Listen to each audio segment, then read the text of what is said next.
हमारी प्राथमिकताएं यह है कि जिस तरह से पिछले 5 साल में कांग्रेस राज ने जनता से झूठ बोल के जो किसानों का कर्जा माफ करने के लिए कहा था, बेरोजगारों को भत्ता देने के लिए कहा था, ये कह के सत्ता में आ गई। लेकिन 5 साल उन्होंने केवल कुर्सी की लड़ाई लड़ते रहे और जंगल राज मचता रहा। उसके बाद में भी हिंदुस्तान में सबसे नंबर 1 पे राजस्थान आया है कायम में बलात्कार, महिला अत्याचार और दलित अत्याचारों में। ये इनके कारनामे रहे हैं और भ्रष्टाचार की कोई सीमा नहीं है। हर विधायकों को इन्होंने पूरी छूट दे रखी थी। मेरे विधानसभा में जल जीवन मिशन में इतना भ्रष्टाचार हुआ जिसकी कोई हद नहीं।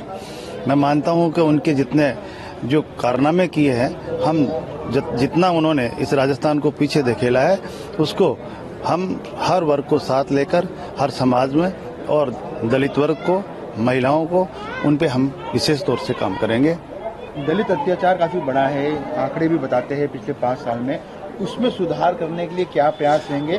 सबसे बड़ी बात आपने कहा कि आपके क्षेत्र में जल जीवन मिशन के तहत बड़ा भ्रष्टाचार गहलोत सरकार के कार्यकाल में जी। अब आपकी सरकार बन रही है, गठन हो जाएगा कल, उसके बाद एक्शन होगा? एक चीज की जांच करवाऊंगा मैं निश्चित रूप से, जितना, क्योंकि हमारे माननीय प्रधानमंत्री जी मोदी जी का सपना था और उन्होंने वो करके दिखा रहे हैं। वो हर घर हिंदुस्तान में ऐसा नहीं बचे जहाँ पे शुद्ध पानी की टोटी नहीं पहुंचे। उनका सपना था और उस हिसाब से उन्होंने राजस्थान गवर्नमेंट में पैसा भेजा, लेकिन उस पैसा का सदुपयोग ये नहीं कर पा रहे। टाइम पे उन्होंने काम नहीं किया, काम किया है तो केवल भ्रष्टाचार का रूप दिया है।